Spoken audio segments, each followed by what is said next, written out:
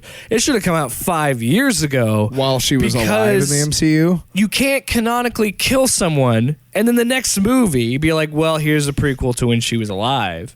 So, because we need to give Scarlett Johansson some closure, which she shouldn't have to have because she should have had a fucking movie after Civil War. Should have been Civil War, Black Widow, then the other movies. Then Infinity War, then fucking Endgame. Yelena Belova is my favorite MCU character. I gotta say, we gotta stop doing this prequel shit.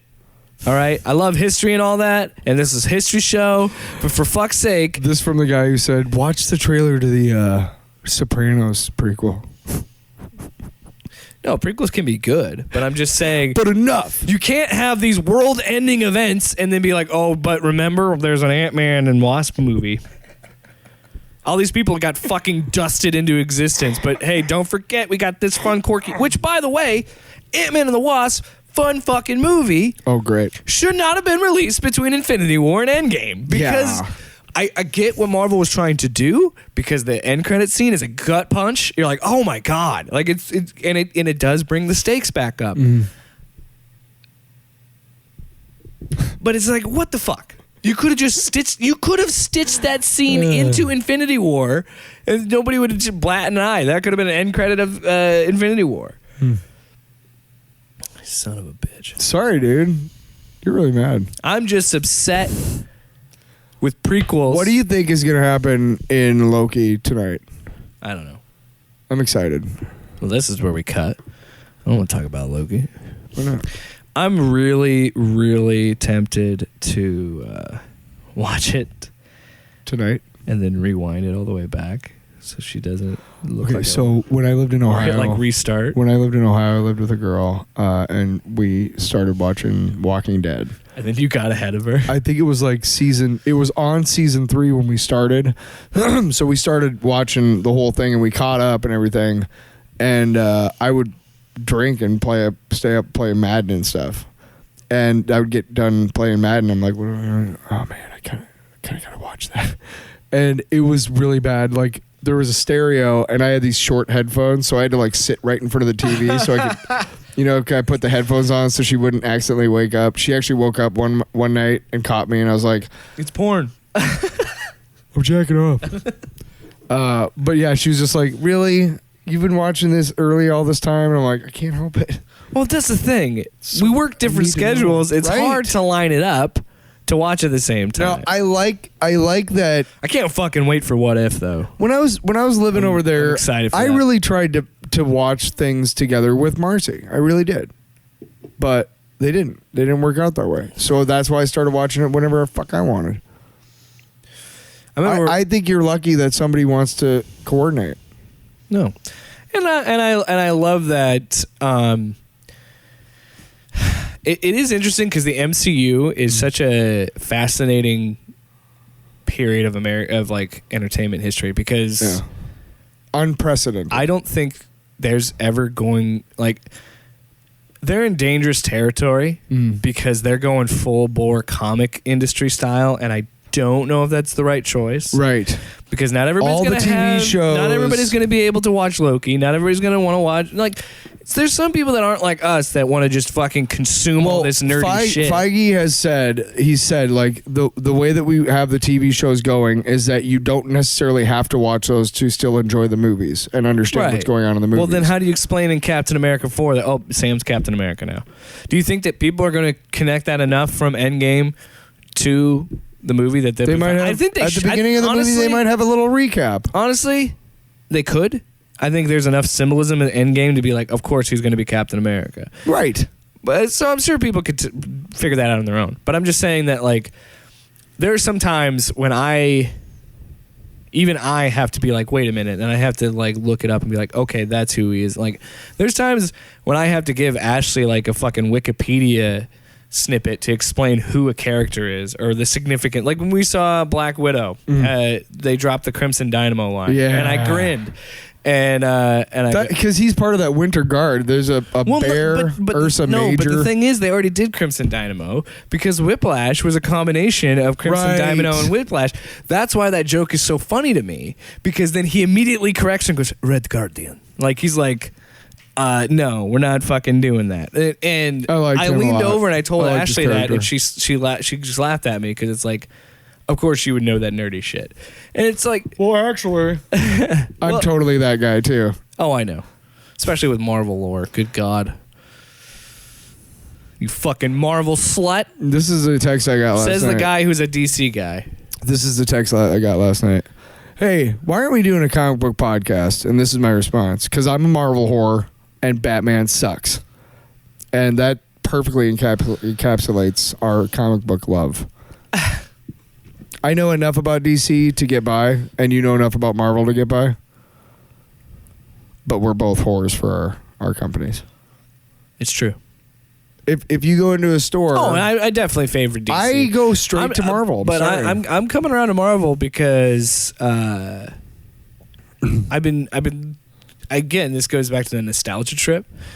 And it's weird to have. This is what's fucking weird about my brain is I have nostalgia for video games that I never played. Okay. I have nostalgia for movies that I've never seen sometimes because I just remember the marketing. That's how we got to be friends. Like, you like RoboCop 2? But it's just I like RoboCop. I remember RoboCop 2 sucks. RoboCop 2 is fun. It's okay. 3 we don't talk about. Yeah. 3 can be fucking buried in a landfill. The first rule of RoboCop 3 is you do not talk about RoboCop fuck 3. RoboCop 3. That's what I said. No, but I'll get nostalgia for this game. Like, I don't remember what led to this, to be honest. There was some. No, it's because I've been getting hardcore into X-Men right now because the reimagining that Hickman and his team has done has been fucking awesome. Dude, and insane. so starting off with Maura McTaggart being a mutant all this time. I've never been a big X-Men guy, so then I'm going back in time and I'm like, there's a couple X-Men podcasts. The continuity's pretty fucking dense, dude. No, but that's not what I'm saying. I want to say that I want to consume media from a certain time, a certain era, like things that are self-contained. Like, I've been buying a lot of the X-Men books. Like, I've been listening to the Marvel Wolverine podcast. Mm-hmm. That's a scripted podcast, a radio drama type thing, and they're fucking good. Like, the production value is so great, and it really is something like if you're driving in your car, like you'll just be so engrossed in it. And if you put headphones in, it's even better because they designed it to make it sound like you're in the room. Mm-hmm. And I've been doing that, and then I've been reading like what they're doing with Hickman stuff. So then I was like, what about that? What about that one game that existed? And I was like, oh yeah, X-Men Legends. And this was a game that you had 15 playable X-Men. And it was just a game where you'd squad up with 3 other players. Like, you could play couch co-op, or you could just play by yourself and just have AI play as the other characters. Yeah. But you would go around fighting as like Wolverine and Cyclops. It was a video game. It was an arcade cabinet. No, it was a PS2 game. Oh. It was an RPG. So, like, you leveled up your characters, and, like, certain things would be like, Storm gets this special buff. I played Marvel Strike Force. Oh, yeah. I know. Which is... Well, did you play the X-Men arcade game? Oh, yeah. The cabinet with the big wide, and he had 4 different joysticks. Yeah. Oh, my God. They had a TMNT one, too. If I ever get rich, I'm having both of those and Crazy Taxi in my fucking game room. It takes that idea, but applies like an RPG to it. Okay. And it's more isometric instead of 2D. Isometric with your fucking 50-cent words. I got to do it to you. If you played video games, you know that's a fucking explanation of a camera view. But I got to give it to you. Ha-ha! But I remember playing it, and what'd you say? Are you so fuck it? Are we just making a pop culture podcast? Like, sure, what are we doing? What are we doing? So anyway, no. But I want to continue this thought. Why don't we just make a fucking comic book podcast? We've done enough comic book talking in this shit, and I'm gonna keep talking about comic books. You know what happens to a toad when it gets hit by lightning? Same thing as everything else. Shut up! Well, no, this game came out in 2004, so this was right after X2. This was the peak of the popularity of the X-Men at the time. Yeah. And this is a completely original story. They got fucking like Frank Welker to be Wolverine. Somehow they convinced Patrick Stewart to voice Xavier in this, which is fucking awesome. Patrick Stewart's the best. I like the voice they did for Magneto. It wasn't Ian McKellen, but anyway. Charles. Is that what they say? Is that what they say? Imagine that. I don't know why Magneto's Imagine when Jimmy he Stewart. dies, just be like, this motherfucker was Gandalf and Magneto. What a life. I don't know why, but my Magneto turned into Jimmy Stewart. Well, Charles. Listen here, Charles. I'm going to go to Washington. See what happens as I got this helmet. How weird that Mr. Smith goes to Washington is so fucking prescient still today. Hey, I got this helmet. You can't use your brainwaves on me, Xavier. Gotta go ahead and make these cops turn their guns on it. Who's Xavier then? Fuck. What? Who's Xavier? Kevin James. What? Hey, man, I'm fucking Fat Charles. Is that what you want?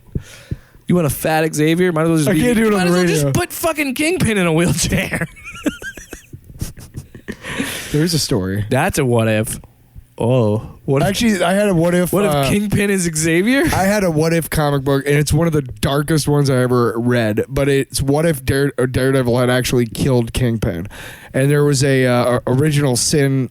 Frank Miller, and I can't remember the artist, but Frank Miller back in the '80s, one of the seminal Daredevil stories. Basically, Kingpin finds out Daredevil's secret identity and just destroys his life. He eventually comes back from it, right? But in this story, and as in the original story, he goes to confront the Kingpin with a gun. Like he's just at the end of his rope. He doesn't know what else to do. And in the storyline, Kingpin beats the shit out of him and then leaves him for dead. But in the what if thing, he actually somehow smuggles the gun all the way in and fucking shoots him in the face. Huh.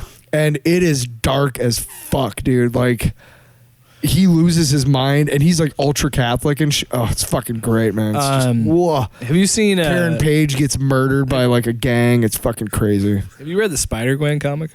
No, I haven't. It's pretty good. Yeah, I've been reading Silk. She has a Cindy Moon in Spider-Gwen. Matt Murdock is Kingpin. Huh. And Peter Parker is the Lizard. That's interesting. Yeah. Huh. There's a great She-Hulk story where Matt Murdock is the DA in LA. I don't like Matt Murdock being a bad guy. And well, he's the DA, and he has to take this case. And Jennifer Walters takes over the defense, and they're trying to frame Captain America for murder. And this is during the time when Captain America, the super soldier serum, had left his body, so he was old. But it's dialogue heavy as shit. But it is one of the best stories I've read in a long time, just because of the way the whole thing works out. Man, and Captain America's always been woke, you fucking jackass, Kevin Sorbo ass clown.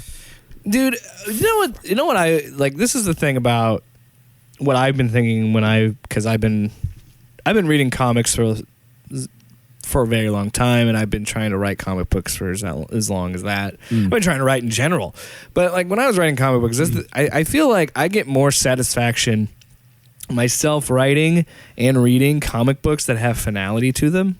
Yes. I limited series. I love these characters. I love the stories, but I don't want to have to follow years and years. It's like I don't like it when it's serialized. Or is that the term? Yeah, serial. Yeah. I don't like it when it's like that. I prefer having the opposite is self-contained. miniseries or fucking graphic novels. Where That's why when they say or I love it when they do I love trades. Trades are great because it is that 5 issue, like in most of those times, those 5 issues are self-contained. So if I just want to read this like Venom arc and this Spider-Man book, that's all I have to do. And they're talking about, I think, WandaVision season 2 being in development. I'm like, why? I doubt it. That's not happening. Well, that's to me. She's it's going like to be in Doctor Strange, right? But why? You told a perfect, not a perfect story, but you told the story you told, and it was told in the way you wanted it to, and now it's done. They're miniseries. Falcon and Winter Soldier and Loki, I could see going on. Falcon and Winter Soldier and Loki are 6 episodes each. Yes, those are fucking miniseries. Those are comic book miniseries. Because they literally exist. Is like, okay, well, we had this big giant comic book event. It destroys everything. We're going to start over, and then to lean people. Well, and it says like the MCU is heading for a soft reboot. Yes. Well, that's what they're doing, and that's what the Disney Plus shows are. They're mini series that you have after a comic book event to ease you into the new wave. Because now it's like, okay, now we have a new Captain America. That's why now we have this new status quo. That's why after Secret Wars ended, they had Avengers Prime, which was basically a story of Thor, Iron Man, and Captain America doing stuff. Yeah. That was well, I mean, even right now, we just talked about the fucking that was X-Men and what Hickman's doing. And, that was Brian Michael Bendis who wrote that. And all that's happening is that even dude, the Hellfire Gala is cool and I love it, but it's also like I'm barely into the X-Men lore, and you guys and Hickman created like HOXPOX exists to kind of reboot everything, to be like, okay, this is how we're getting new readers in. It's a new status quo. It's a whole I started new reading era them of in X-Men. the wrong. Okay, so here's the thing I hated. I started reading them in the wrong order. You didn't read HOXPOX first? Well, okay, so I bought like all of the books that I could get my hands on at Mayhem that day, and I got like 1 through 3 of whichever one is the second one you're supposed to read. Because you're supposed to read like one of them number 1, and then the next one number 1, and 2 and 2 and 3 and 3 like that. Now I didn't see this until I get to the end. Are you of talking the about first, House of X and Power of X? I can't remember which one is which, but because HOXPOX kicks it off. Right, but they came out simultaneously, and they're both miniseries. Yes, and they run concurrently. Yeah. But you have to read like one of Hawks and one of Pox, and whichever one was second, I started reading that. Oh shit! So you didn't have all the content. It wasn't that bad. I got to the end. I'd already kind of read about what was going on, but I got to the end of that first one, and it says like, "Hey, you're supposed to read this second." So I went back and read. It didn't fuck up the whole story, but it was so dense. Like, you got to tell me that beforehand. And there's some books that I don't want to put a big warning on the front. Did you read this one yet? Then don't fucking read this one. You know. There's some books that I don't want to read. I don't care about X of Swords. I'm only reading Excalibur. I'm reading Way of X because it is an amazing book starring Nightcrawler about him trying to bring religion to Krakoa. It's fucking fascinating. I want to get my hands on Planet Size X-Men because that's fucking amazing. I have that. I'll let you borrow it. And then X Corp I started to read, but that's kind of boring. But that's it as far as the X-Men books. I don't collect the books I read every month. I read Immortal Hulk. I've been reading Avengers because I like it, and I think that's pretty much it. Everything else is like a miniseries. I've been reading the Black Knight miniseries and Let me explain this line of thinking because we got way the fuck off topic. But that's the beauty of this. Beta Ray Bill miniseries is awesome, by the way. This is conversational. This is what's fun about this. Shock my balls. The thing with HOXPOX, and this is what I'm saying, is like, you go back to X-Men Legends. Yeah. Comes out in 2004, peak of X-Men popularity. And, it's in the zeitgeist. Everybody talks. To be honest with you, first movie doesn't hold up. Second movie's entertaining, and then it really falls off the wagon for a while. Yeah. Then sorts of gets back on track and then falls off again.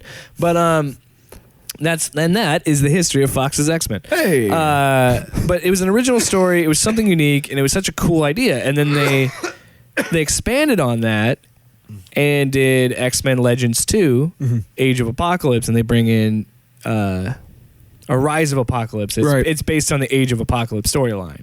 And so they do that, and I'm thinking, this whole time I'm reading up on HOXPOX and this new Hickman era X-Men. I'm thinking to myself, I'm like, this would be so cool if they did like an X-Men Legends 3 in this universe. Yeah, Krakoa United or something. And have and have go to the thing where you have to like make a mission where you have to fucking make Mars habitable. Here's the Planet-Size X-Men, and then have events like the Hellfire Gala, and you talk to different guests at the gala. Like, do something like, I think like this era of X-Men would be so cool to play as a video game because it has that regeneration story to it. Everybody is basically immortal, friendly with each other. Well, even like the villains. But what I'm saying is because of that, they're immortal. Right. Because they just become regenerated, and he just puts their conscious in their new body. Yeah.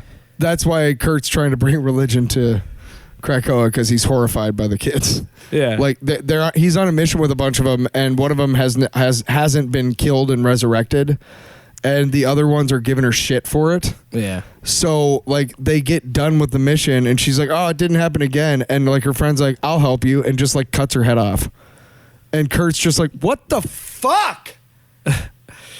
Yeah. What? And it's horror because he's like super Catholic. Yeah. And yeah, that's I'm just saying this is incredible because It is pretty horrifying too to see somebody cut their own friend's head off. I think it's so cool to see Marvel executing on their plan because they trusted Hickman and the team behind this. He told him before he jumped ship from DC. He told him, he's like, I want to do something. I want to do this with X-Men. I have a 5-year plan. And they were like, holy fuck, yes. Well, and the best part about that is it was perfect timing because Disney just got Fox, and then Disney was like, yeah, let's fucking push the X-Men again. Well, because they strategically made them irrelevant in the comic books because Fox was being dicks. And then built Same up thing with Fantastic then Four. They built up the Inhumans. They got rid of the Fantastic Four for a while. They killed the Fantastic Four in like 2015. Like, fuck you, yeah. And so then glad they're back. And then they get them back, and then they're like, fuck it, push X-Men, push Fantastic Four, like do these things because now we own it. So yeah, go out there and do it. And so it's just perfect timing. And I think that's just a great. And the beauty of it that is it's so completely changes everything about X-Men, and it stays true to what X-Men are, but it completely changes everything, and it is able to be accessible to people like me who have never really read that many X-Men comics, never really got into X-Men, even when it was super popular. And now it's like, oh, this is something I want to read because this is an interesting take. Every so often in these books, there's a page of just exposition, and it's put to you as an excerpt from like a book or a corporate report where like stuff is redacted and stuff. Yeah. So it's really nice to kind of have because exposition is boring. I mean, especially if you already know, like if I see one more, Spider-Man origin story, I'm going to fucking scream, right? Yeah. Because we know it already. Even the people who are, kind of, but it's nice to have exposition that is not just smacked in the face. Like, hey, you don't know what's going on. Here you go. It's nice to see that and be like, oh, cool. That the way they put it forth to me is like, it fits inside the story and it's more organic. Like, that's pretty cool. Yeah. But something bad is coming for the X-Men. Trust me. Because they can't just let this go on forever. Because right now they pretty much rule the planet. Yeah. The mutants hold all the fucking cards. Oh, yeah. And the humans are pissed. I've been, I like X-Force. I like the new X-Force. They just terraformed Mars. Fucking holy shit! You guys were that powerful. Boy, Magneto did it in like 6 days. Him and his team. He brought gigantic meteors composed of iron into Mars and sank them to make a liquid molten core so that they could have a fucking atmosphere. Yeah. What? And then that's so cool. And then they ripped apart, like made gorges and put water in it. Iceman made the poles. Yeah.